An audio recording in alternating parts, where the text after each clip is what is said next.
Hey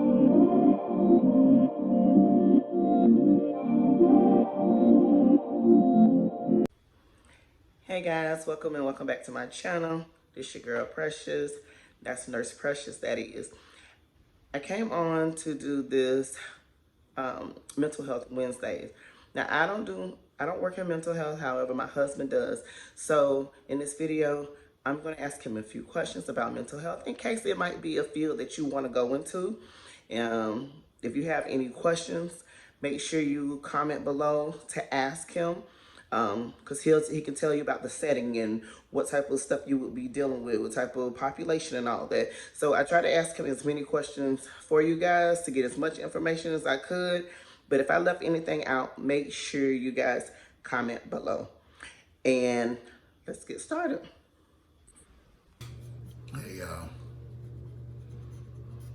I've been asked to answer a few questions about mental health. I'm just going to answer a few. If y'all have any other questions, y'all put them down in the comment section. I feel like this is a avenue that has been untouched. So I'm going to help out with what I know. Again, I don't know it all, but I just give you my experience. So tell me, as a mental health tech, what is it that you do from the time you get in to the time you leave? Yeah. So from the time I walk in, most likely the unit is in an uproar or loud. This morning I worked at 73 shift. They're waking up. They asking about medication. They asking about breakfast. They asking about smoke break. But from the time I walk in, the first thing I got to do is make sure everybody's safe, make sure everybody's alive before I accept the unit.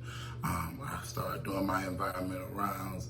I'm checking for safety issues, safety violations, trash, contraband, and also getting to know, they telling me about the prior shift, doing the shift change. They telling me about the prior shift. They telling me about any major issues, anything that we may, even the small things that you may not think is an issue, such as a person walking up and down the hallway. It might be looking in female's room or whatever the situation may be. But they're giving me the rundown, basically what their shift is, and letting me know who the patients are, and making sure I have a total count before I accept the unit. Again, I did my environmental rounds. I checked on all the patients, make sure everybody was alive and breathing, and I checked for any safety issues or contraband that I might find on the unit. Working in mental health, what does the population look like? Mental health, first of all, mental health can touch any person, anybody. It is a sickness in the brain. It's also chemical dependency or codependency is what we call it. Sometimes you might even get a drug-induced psychosis. But with any illness, it has to be addressed. We have to have medication for any illness that there is. The population I deal with, I work in the PICU, which will be similar to the ICU in a regular hospital. The person's in the highest need of care, the highest security, dealing with people hearing voices, people seeing things that are not there, people responding to those hallucinations. Just one thing I always say, that everybody is in a crisis. Their crisis may not look like your crisis, but understanding that, that's going to help you get through the day. Their crisis could range from just hearing little voices. Their crisis could be a sexual addiction. They could be religiously preoccupied, just any and everything. And I mostly deal with what other people would consider the worst of the worst patients. Are there children at a mental hospital? Are there Absolutely, yes. women? Yes, mental health Elderly? Can touch anybody. I've seen kids as young as 6 and all the way up to someone dealing with dementia, 80s, 90s. Um, yeah, it's nobody's immune to it. No family is immune to mental health. So for a person that may want to work in this type of environment, is it more so like being a CNA? Do you give them showers? Do you tell them when to shower? Do you tell them when to eat? Like, how does that work? There is a geriatric unit. There is times where you might have to do CNA work. A lot of the times, though, you are teaching coping skills.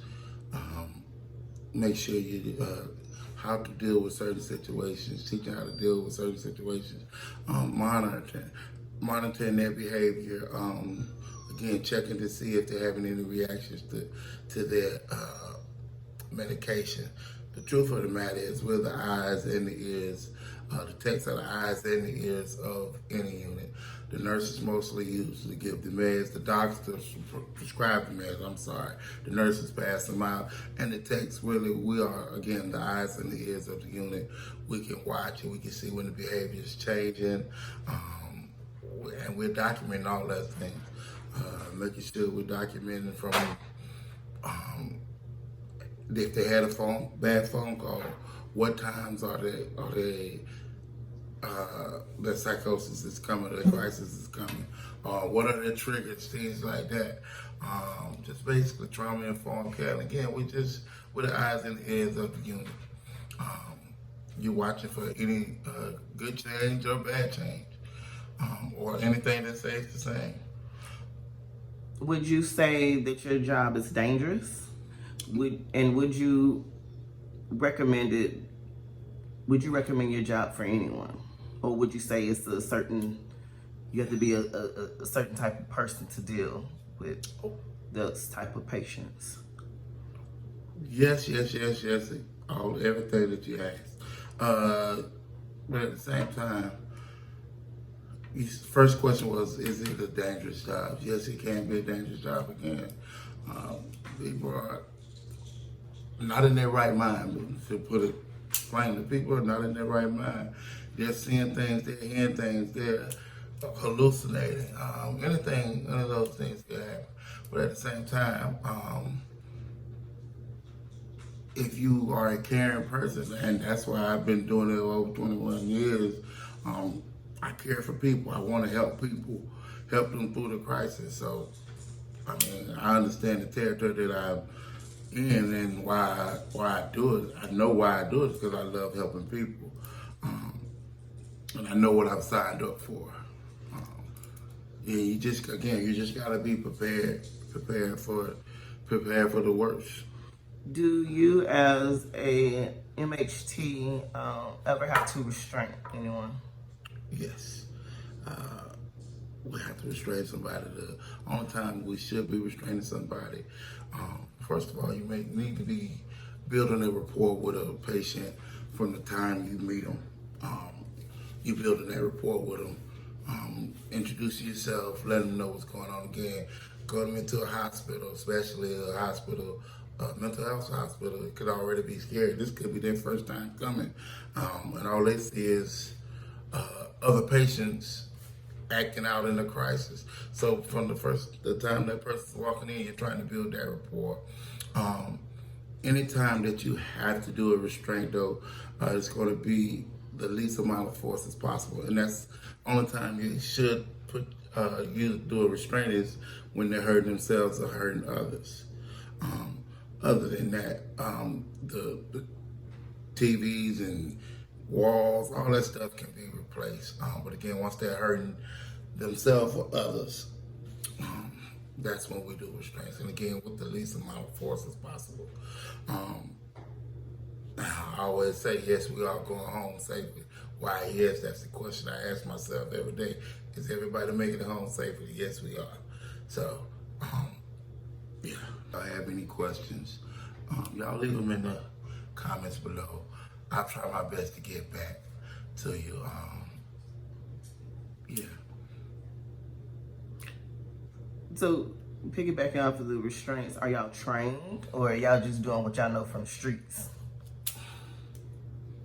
Please don't do what you know from the streets. Again, there's different types of training. There's there's CPI training, there's handle with care training. Again, we're trained to restrain a patient. Again, if they're in danger of hurting themselves or hurting others. And again, there's different trainings out there, yes, and you must be trained. But again, the first thing is you building that rapport. So if you're building that rapport, and you're using your verbal de-escalation skills, that's what you should be trained in. That's the best attribute to have is patience and verbal de-escalation skills. I'm very skilled in my verbal de-escalation. Anybody that's worked with me, I've been called the patient whisperer. I can't even talk. But again, that's my main attribute, to be able to de-escalate a situation pretty easily. But I'm still a battle. So. Are there any times where you getting like physically assaulted, cursed out? Yes. Again, some 95% of the population I serve, they don't want to be there, so they feel they're being held against their will.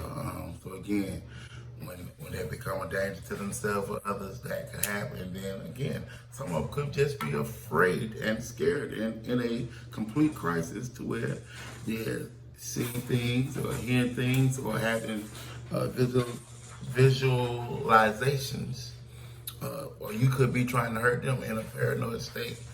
And again, so you have to protect yourself, and that comes back to your training and building that rapport. And also, again, verbal de-escalation. We do have quiet rooms, restraint rooms, things of that sort. But again, you know what we signed up for. But again, if you build that rapport from the beginning, there are going to be some bad days. It's going to be some bad weeks at sometimes. But again, you know why you're here. You know that they're in a crisis. You know what you signed up for. Well, thank you. Thank you for taking time out to answer some of my questions and maybe questions that other people had. And again, guys, if y'all have any questions for my husband, Marcus, please leave them below. Y'all leave some comments in the comments below. My wife's going to tell me who the question is, and I'm going to respond to your question. So we'll do a Q&A. So whatever questions. On the real, y'all, please don't mess with my mental health. That's another thing, too. That's a side note. Take care of your own mental health. Gotta take care of you before you can take care of anybody else. All right, thank you, guys. Until next time.